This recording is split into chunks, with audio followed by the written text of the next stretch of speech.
گاهی اوقات بازار نشانه هایی از توقف یا اصلاح میده که با یه ابزار ساده امکان شناساییش وجود داره. در این ویدیو با یه روش ساده و کاربردی آشنا خواهیم شد که بهتون کمک میکنه به سرعت مناطقی از بازار رو شناسایی کنید که در اون پتانسیل تغییر یا توقف در روند وجود داره. پیشنهاد میکنم ادامه ویدیو رو با بنده همراه باشید.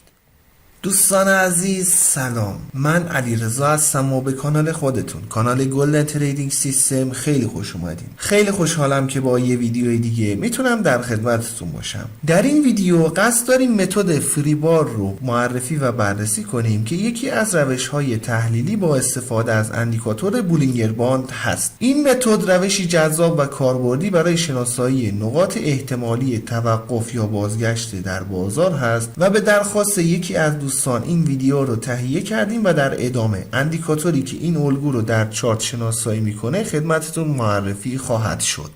ابتدا به مفهوم فریبار بپردازیم و ببینیم که اصلا چیه. دوستان، فریبار به کندلی گفته میشه که تماما خارج از باندهای بولینگر قرار داشته باشه، بدین معنی که نه تنها بدنه کندل بلکه سایه های کندل هم باید به طور کامل خارج از باندهای بالایی یا پایینی بولینگر قرار داشته باشه. اگه به این چارت دقت کنید، اکثر کندل هایی که در این چارت مشاهده میشه یا داخل باند قرار دارن یا اینکه قسمتی از رنج کندل درون باند و قسمت جزئی بیرون از باند قرار داره.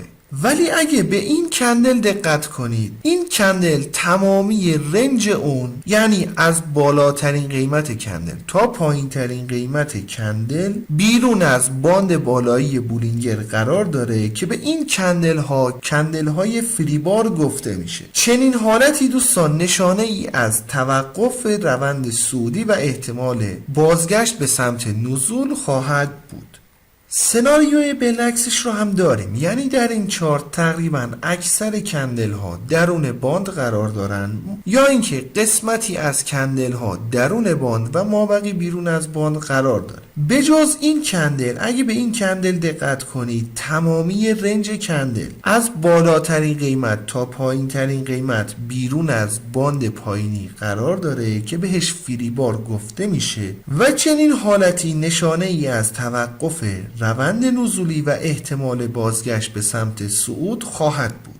برای اینکه بتونیم درک بهتری از عملکرد استراتژی داشته باشیم، باید بتونیم به صورت کامل و اصولی با اندیکاتور بولینگر باند آشنا بشیم. بدین منظور پیشنهاد میکنم ویدیوی شماره 15 از آموزش گام به گام تحلیل تکنیکال که لینک ویدیو رو براتون در قسمت توضیحات ویدیو قرار میدم رو پس از پایان این ویدیو حتما مراجعه و تماشا کنید. یه اشاره مختصر به تئوری ها داشته باشیم. اندیکاتور بولینگر باند ابزار قدرتمند هست که محدوده تغییرات قیمت رو با استفاده از انحراف معیار اندازه گیری میکنه. بنابراین وقتی که قیمت به خارج از باندها نفوذ میکنه، معمولا نشونه ای از خرید یا فروش های افراطی در بازار هست. حالا اگه کل رنج کندل خارج از باندها قرار بگیره، نشون دهنده گسترش بیش از حد بازار در یک جهت خاص هست. این حالت دوستان دو سناریو رو میتونه به دنبال داشته باشه. اولی توقف در روند. این توقف میتونه در حد یک یا چندین کندل یا نهایتا منجر به ساید شدن بازار بشه. سناریو دوم بازگشت جزئی یا اصلاح در قیمت هست. اینکه دوستان پس از شناسایی الگو تغییر جهت در روند بازار رو داشته باشیم، بایستی با سایر فاکتورهای تحلیلی تکنیکی همخوانی داشته باشه و صرفا این که مشاهده الگو باعث برگشت در روند بشه یک ایده کاملا غیر اصولی خواهد بود. بسیار خوب، برای اینکه کارتون در شناسایی الگوها راحت تر بشه براتون اندیکاتور GTS فریبار متد رو آماده کردم که اگر این الگو در چارت مشاهده بشه، اندیکاتور میاد و با یه سری فلش های نارنجی و آبی رنگی بر روی چارت قرار میده. اجازه بدین به قسمت تنظیمات اندیکاتور بپردازیم. متد هایی که دوستان در این اندیکاتور در نظر گرفته شده، یکی متد بولینگر باندز هست و دیگری انولوپس. دلیلش هم اینه که از لحاظ تئوریک و عمل کردی که ازشون انتظار داریم هر دو تقریبا یک کار رو انجام میدن، ولی اینکه کدومش بهتر هست دیگه بایستی با هر دو اندیکاتور به صورت کاملا اصولی باهاشون آشنا بشین و تصمیم بگیرین که کدوم رو انتخاب کنین. ضمن اینکه اندیکاتور بولینگر باندی که ما در این اندیکاتور به کار بردیم اندیکاتور GTS بولینگر باندز هست که تفاوتش با اندیکاتور پیشفرض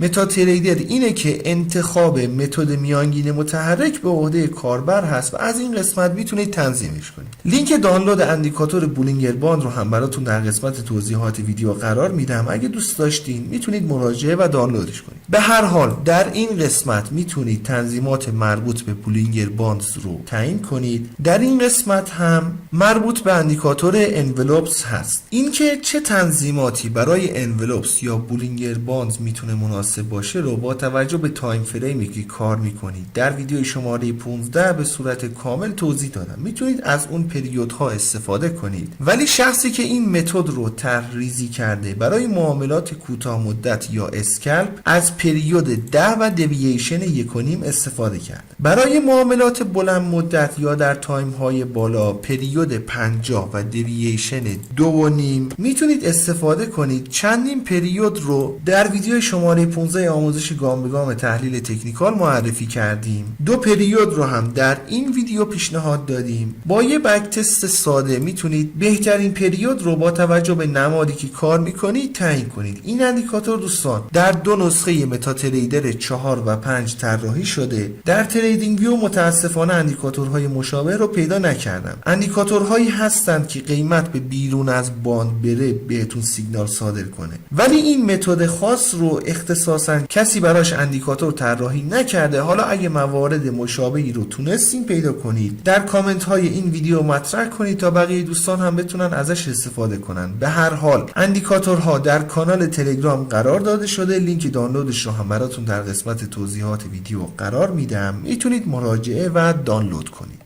در باب نکات تکمیلی دقت داشته باشین که دوستان همونطور که خدمتتون عرض شد این الگو به تنهایی نمیتونه باعث بازگشت در روند بشه، ولی همیشه هم نمیتونه بسیار پرقدرت عمل کنه. حالا یه سری فاکتورهایی رو خدمتتون توضیح میدم. از این موارد استفاده کنید، قطعا باعث میشه که نتیجه بهتری کسب کنید. اولین مورد، هنگامی که الگو تشکیل میشه اگه یه الگوی کندلستیک معتبر رو هم داشته باشیم اون موقع اعتبار الگو بالاتر میره. ببینید توی این چارت در این قسمت الگوی همر رو داشتیم که نتیجهش یه اصلاح در روند بوده. جلوترش هم یه الگوی اینورتد همر رو داشتیم که باز هم یه اصلاح دیگر رو قیمت تجربه کرد. اگه دوست دارین الگوهای کندلستیک رو به صورت کاملا اصولی یاد بگیرید پیشنهاد میکنم دوره جامع الگوهای کندلستیک که تصویرش رو الان روی صفحه مشاهده میکنید رو پس از پایان این ویدیو حتما وقت بذارین و دوره رو به صورت کامل تماشا کنید. لینک فهرست پخشش رو براتون در قسمت توضیحات ویدیو قرار میدم. یا اینکه این الگوها در یک سطح حمایتی یا مقاومتی مهم یا در FVG ها، اوردر بلاک ها یا حتی در لول های خاصی از فیبوناچی شکل بگیره، اون الگو به احتمال خیلی زیاد عمل و شاهد بازگشت یا اصلاح در قیمت خواهیم بود. بنابراین لطفاً این الگو رو در کنار سایر فاکتورهای تحلیلی تکنیکی به کار ببرین تا بتونید بهترین نتایج رو باهاش کسب کنید. وگرنه اگه بخواید به صورت چشم بسته باهاش کار کنید قطعا نمیتونه برآیند مثبتی رو براتون داشته باشه و مثل اکثر سبک‌های دیگه کنار گذاشته خواهد شد. انشالله که براتون مفید باشه. رو قله میبینمت دوست من.